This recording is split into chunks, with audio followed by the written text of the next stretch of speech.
नमस्कार दोस्तों, मैं प्रिंस सैनी आपका स्वागत करता हूं हमारे चैनल लर्न एंड ग्रो में। आज हम बात करेंगे फर्स्ट लॉ ऑफ थर्मोडायनामिक्स की कुछ एप्लीकेशंस के बारे में। तो उसके बारे में बात करेंगे।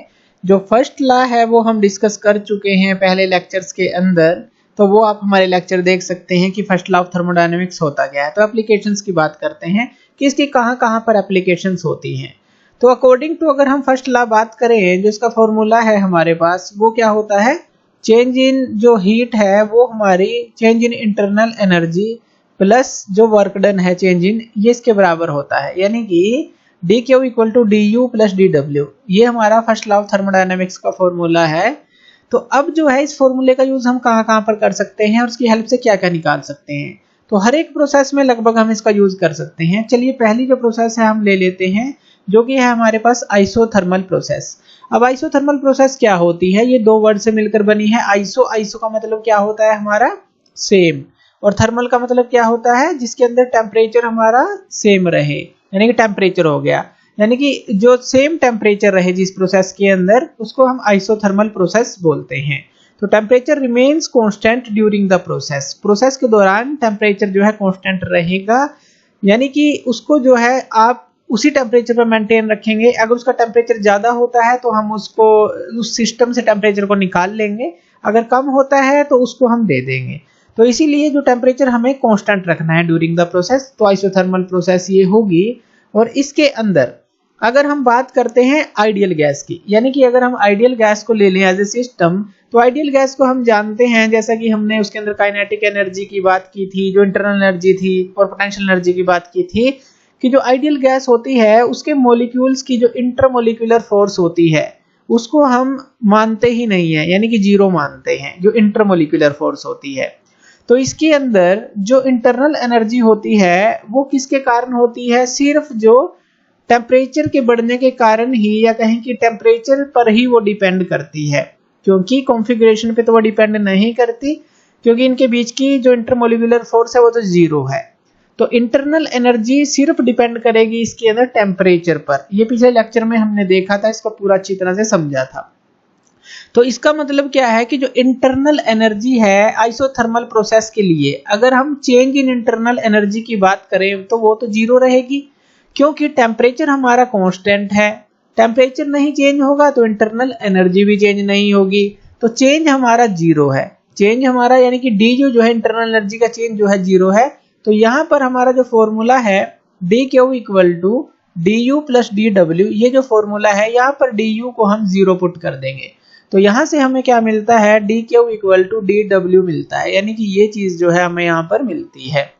इसका क्या मतलब है यहाँ पर, यानी कि जो हीट सप्लाई हो रही है आइसोथर्मल प्रोसेस के अंदर, वो जो है किसके बराबर है, वो टोटल जो है वर्क डन जितना भी होगा उसके बराबर होगी, यानी कि पूरी हीट जो है वर्क डन करने में हमारी यूज हो रही है। इस तरह से आप कह सकते हैं, यानी कि टेम्परेचर को तो हमने कांस्टेंट रखना ही है। तो जो भी हीट आप सप्लाई कर रहे हैं वो सिर्फ वर्क डन में ही जा रही है, जो आप अगेंस्ट द एक्सटर्नल जो सराउंडिंग है उनके अगेंस्ट कर रहे हैं। तो आइसोथर्मल प्रोसेस के अंदर जो है फर्स्ट लॉ ऑफ थर्मोडायनामिक्स के थ्रू ये फॉर्मूला आप निकाल सकते हैं। दूसरा जो है हमारे पास आइसोकोरिक प्रोसेस होती है। आइसोकोरिक, आइसो का मतलब सेम और कोरिक का मतलब यहाँ पर वॉल्यूम हो गया, यानी कि सेम वॉल्यूम वाली जो प्रोसेस होती है। तो volume remains constant during this process. अब इस प्रोसेस के अंदर वॉल्यूम जो है हमारी सेम रहती है। अब वॉल्यूम सेम रहने का मतलब क्या है, मान लीजिए इस तरह से कोई एक सिलेंडर है और यहाँ पर आपने एक पिस्टन लगा रखा है और यहाँ पर कोई गैस है, यहाँ कोई गैस है। अब अगर मान लीजिए आप इसको हीट सप्लाई करते हैं, आपने इसको हीट सप्लाई की, लेकिन ये जो पिस्टन है यहाँ से कहीं भी मूव नहीं हुआ, यहीं का यहीं रहा, या कहें कि इसकी जो वॉल्यूम है वो चेंज हुई ही नहीं, पिस्टन मूव किया ही नहीं, तो इसके अंदर क्या होगा, आइसोकोरिक प्रोसेस के अंदर वॉल्यूम चेंज नहीं हुई तो हमारा जो चेंज इन वर्क डन होता है वो हमारा होता है पीडीवी के बराबर। अब वॉल्यूम चेंज नहीं हुई यानी कि डीवी जो है हमारी जीरो है, इसका मतलब क्या हुआ, जो वर्क डन है वो हमारा जीरो हो गया इसके अंदर। तो इसके लिए जो फॉर्मूला बनता है d Q D u plus d W, यहाँ पर जो ये डी डब्ल्यू टर्म है ये हमारी जीरो हो जाएगी, और यहाँ पर जो डी क्यू है ये हमारा आ जाता है बराबर डी यू के।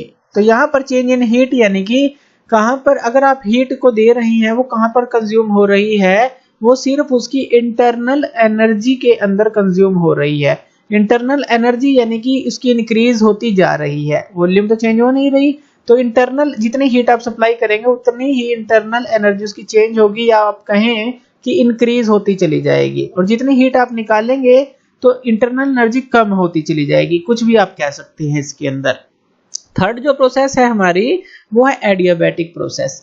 एडियाबैटिक प्रोसेस के अंदर आप फर्स्ट लॉ ऑफ थर्मोडायनेमिक्स को किस तरह से अप्लाई कर सकते हैं। एडियाबैटिक प्रोसेस होती है जहां पर कोई भी हीट एनर्जी ना तो एंटर करती सिस्टम के अंदर और ना ही उससे बाहर आती है, ना ही वो अंदर जाती है सिस्टम में और ना ही सिस्टम के द्वारा वो छोड़ी जाती है। तो वो हमारी एडियाबैटिक प्रोसेस होती है। अब यहाँ पर जो चेंज इन हीट है, एक तरह से अगर आप कहें तो यहाँ पर डी क्यू जो है हमारी जीरो हो जाती है, क्योंकि हीट जो है ना तो सिस्टम के अंदर जा रही है ना बाहर आ रही है। तो अकॉर्डिंग टू फर्स्ट लॉ वो हमारा क्या है, d q equal to d u plus d डब्ल्यू, ये है। तो डी क्यू हमारी जीरो हो गई, यानी कि ये जो टर्म है ये आपकी टर्म जीरो हो गई। तो यहां से अगर आप डी यू निकालते हैं तो डी यू क्या आ जाता है आपका डी डब्ल्यू, लेकिन ये माइनस का डी डब्ल्यू आता है। यानी कि इसके अंदर आप कह सकते हैं कि अब हीट ना तो एंटर कर रही ना ही लीव कर रही। अब इस तरह से मान लीजिए कोई सिलेंडर है और यहाँ पर ये पिस्टन आपने लगा रखा है। तो जैसे ही इसके अंदर जो गैस है आपने इसको हीट करना स्टार्ट किया, तो क्या हुआ, इसके हीट करने से ये जो है एक्सपेंड हो जाएगा। लेकिन यहाँ पर तो ये एडियाबैटिक प्रोसेस है तो हीट हम नहीं करेंगे, यानी कि जो क्यू है वो जीरो है। तो हम जो है डी क्यू जीरो मान रहे हैं चेंज इन हीट, तो हीट हम दे नहीं रहे।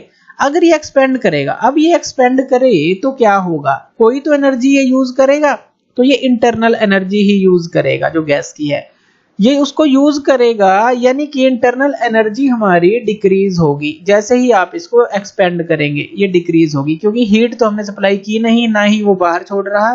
तो कहां पर एक्सपेंड हो रही है, वो जो है इंटरनल एनर्जी हमारी यूज हो रही है, और उसके कारण से ही यहाँ पर आपको ये वर्क मिल रहा है। तो इंटरनल एनर्जी यानी कि डिक्रीज होती जा रही है, ऐसा कह सकते हैं। या फिर जब आप पिस्टन को आप नीचे की तरफ लाएंगे तो इसकी इंटरनल एनर्जी इंक्रीज हो जाएगी, ऐसा भी आप कह सकते हैं, क्योंकि उसके मॉलिक्यूल पास पास आएंगे और उससे इसकी इंटरनल एनर्जी जो है इंक्रीज होती चली जाएगी, ये भी आप कह सकते हैं। फिर वर्क आपने किया, और पहले जो है इसने वर्क किया था, और दूसरे में जब इंटरनल एनर्जी इंक्रीज होगी तब आप गैस के ऊपर वर्क कर रहे हैं, तो उसकी इंटरनल एनर्जी इंक्रीज होगी। किसी तरह से भी आप उसको उल्टा भी ले सकते हैं, जो हमने बात की इंटरनल एनर्जी क्यों डिक्रीज होगी, जब एक्सपेंड होगी गैस, और इंक्रीज कब होगी, जब आप उसको कंप्रेस करेंगे, ऐसे भी कह सकते हैं। तो एडियाबैटिक प्रोसेस के अंदर जो है इस तरह से आप उसको समझ सकते हैं। उसके बाद बात करते हैं जो हमारी साइक्लिक प्रोसेस होती है। साइक्लिक प्रोसेस के अंदर किस तरह से आप इसका यूज करते हैं। अब जो साइक्लिक प्रोसेस होती है, साइक्लिक प्रोसेस वो प्रोसेस होती है जो अपनी जो स्टेट पर रिटर्न आ जाती है। तो इस प्रोसेस के अंदर क्या होगा, जो सिस्टम है रिटर्न आ जाता है उसकी इनिशियल स्टेट पर, कितने भी नंबर ऑफ चेंजेस आए उसके अंदर, लेकिन वो अपने स्टेट पर रिवर्स आ जाता है। जैसे मान लीजिए इस तरह की एक हम प्रोसेस बनाए, मान लीजिए ये फर्स्ट पॉइंट है और ये सेकंड पॉइंट है, ये फर्स्ट पॉइंट और ये सेकंड पॉइंट। तो ये यहां से चलेगा, मान लीजिए अगर ये यहां से चले और यहां से इस तरह से वापस आ जाए, ये यहां पे गया फर्स्ट से सेकंड और सेकंड से फर्स्ट, पूरी इनिशियल स्टेट पर आ जाए, साइक्लिक उसको बोलते हैं।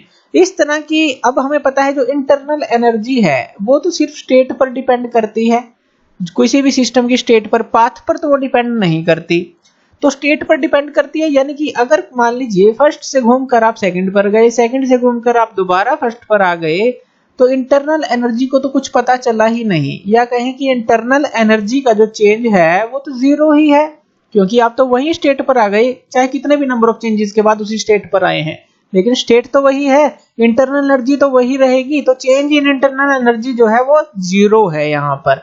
और अकॉर्डिंग टू अगर हम फॉर्मूला देखें, फिर यहाँ पे d q equal to d u plus d डब्ल्यू, अब यहाँ पे जो डी यू है ये तो हमारी जीरो हो गई, यानी कि जो चेंज इन हीट है वो जो है वर्क डन के बराबर रहेगी। जो भी चेंज इन हीट आएगी, यानी कि जो नेट वर्क डन होगा साइक्लिक प्रोसेस में अगर हम कहें, तो वो इक्वल होगा अमाउंट ऑफ हीट एनर्जी जितनी भी ट्रांसफर की गई है। तो ये हमारी साइक्लिक प्रोसेस होगी, इस तरह से आप उसको समझ सकते हैं। नेक्स्ट प्रोसेस ले लेते हैं जो कि हमारी है मेल्टिंग प्रोसेस। मेल्टिंग प्रोसेस के अंदर होता क्या है, एक सॉलिड का लिक्विड के अंदर कन्वर्जन होता है जब आप उसको हीट करते हैं। अब मान लीजिए आपने एक कंटेनर ले लिया इस तरह से और इसके अंदर कोई भी सॉलिड ले लिया आपने इस तरह से और आपने इसको हीट देनी स्टार्ट कर दी। आपने इसको हीट किया, जैसे ही हीट किया तो ये लिक्विड में कन्वर्ट होना स्टार्ट हो जाएगा। अब फेज चेंज के अंदर हमारी कौन सी हीट यूज होती है ये भी हमें पता होनी चाहिए। हमारे पास दो तरह की हीट होती है, एक तो सेंसिबल और एक लेटेंट। फेज चेंज के अंदर जो हमारी हीट यूज होती है वो लेटेंट हीट यूज होती है। तो यहाँ पर लेटेंट हीट ये लेगा एक तरह से, अगर आप कहें, अगर मान लीजिए सॉलिड का जो मास है वो m मान लें और जो लेटेंट हीट जो इसने ली है वो हम मान लेते हैं कि L उसने लेटेंट हीट ली है सॉलिड ने, ताकि वो लिक्विड में कन्वर्ट हो सके, यानी कि अपने फेस को चेंज कर सके।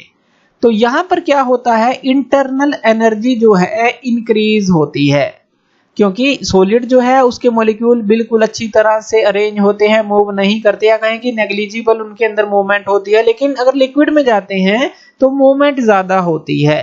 तो इस तरह से भी आप कह सकते हैं।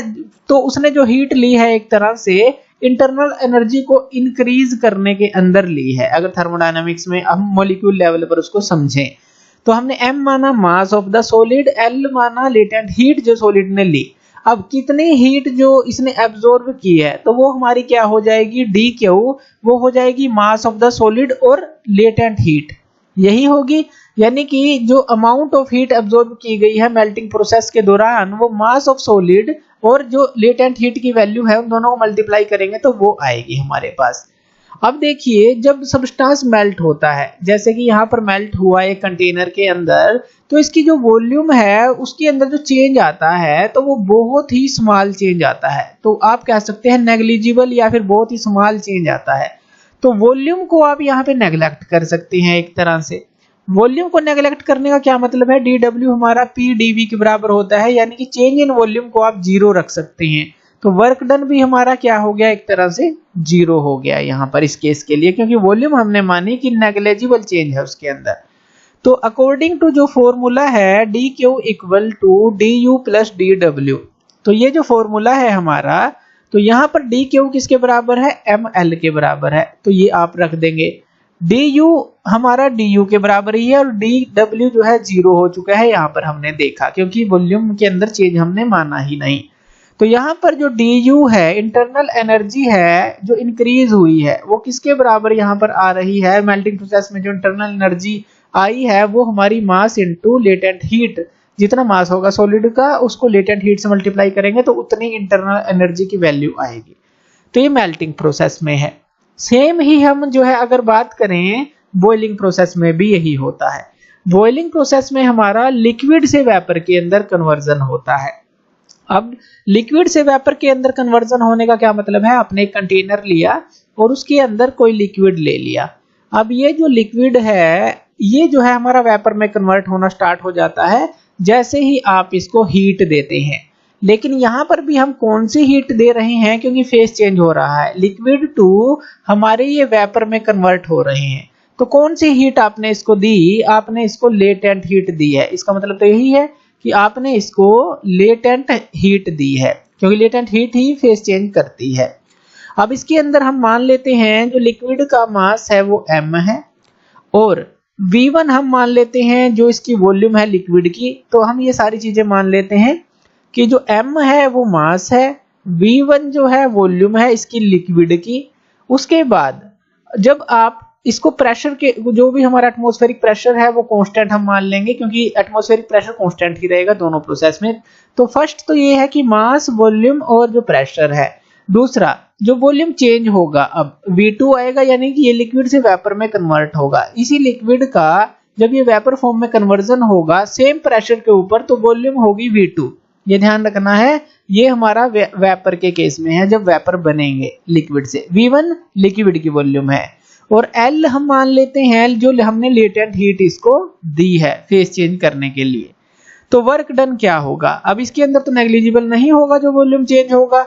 तो dw हमारा क्या होता है, dw हमारा होता है pdv और चेंज इन वॉल्यूम हमारा यहाँ पे क्या हो जाएगा, v2 माइनस v1 हो जाएगा, क्योंकि v2 बड़ा है, v2 वेपर का वॉल्यूम है वो एकदम से जो फैलेगा और v1 लिक्विड का वॉल्यूम है। तो pv2 माइनस v1 आ गया उसके अलावा जो हीट एब्जॉर्ब हो गई यानी कि डी क्यू जो होगी वो किसके बराबर होगी, मास ऑफ द लिक्विड, और जो लेटेंट हीट आपने उसको दी है जैसे सॉलिड के अंदर हमने निकाला था, सेम यही यहाँ बस मास ऑफ द लिक्विड आ जाएगा और लेटेंट हीट जो हम उसको देंगे इसके बराबर आ जाएगी। अकॉर्डिंग टू फॉर्मूला जो डी क्यू है हमारा ये किसके बराबर है, D u plus d W के बराबर है। अब जो डी क्यू है वो हमारा एम एल के बराबर है और जो डी यू है ये जो डी यू हो गया हमारा ये हो गया हमारा किसके बराबर हो गया, सेम रहेगा क्योंकि ये तो हमने कोई वैल्यू निकाली ही नहीं, चेंज इन इंटरनल एनर्जी है तो डी यू होगा। और जो वर्क डन है ये किसके बराबर होगा, ये जो हमने ये निकाला है P V2 माइनस V1, तो ये P V2 माइनस V1, तो यहां से ये वैल्यू आ जाती है। यहां से भी आप जो है डी यू की वैल्यू निकाल लेंगे, डी यू को उस तरफ ले जाएंगे, एम एल को जो या फिर इसको टर्म को उस तरफ ले जाएंगे, ये माइनस का हो जाएगा। तो यानी कि यहाँ पर भी आप कह सकते हैं कि जो चेंज इन इंटरनल एनर्जी है वो जो हमारी अमाउंट ऑफ हीट एब्जॉर्ब हुई है यानी कि जो ml है उसमें से अगर हम माइनस कर दें वर्क डन को तो उसके बराबर जो है वो आएगी। तो यहाँ से ये भी हम निकाल सकते हैं। तो इस तरह से देखिए फर्स्ट लॉ ऑफ थर्मोडायनेमिक्स के फॉर्मूले का ही हमने यूज किया है और इंटरनल एनर्जी को, वर्क डन को, इन सारी चीजों को रिलेट करके देखा है कि क्या क्या चेंज आता है। तो ये थी हमारी कुछ एप्लीकेशंस जो कि हम फर्स्ट लॉ ऑफ थर्मोडायनेमिक्स के थ्रू निकाल सकते हैं। तो थैंक यू वीडियो देखने के लिए, और इसी तरह की वीडियोस के लिए आप हमारे चैनल लर्न एंड ग्रो पे हमें सब्सक्राइब कर सकते हैं। धन्यवाद।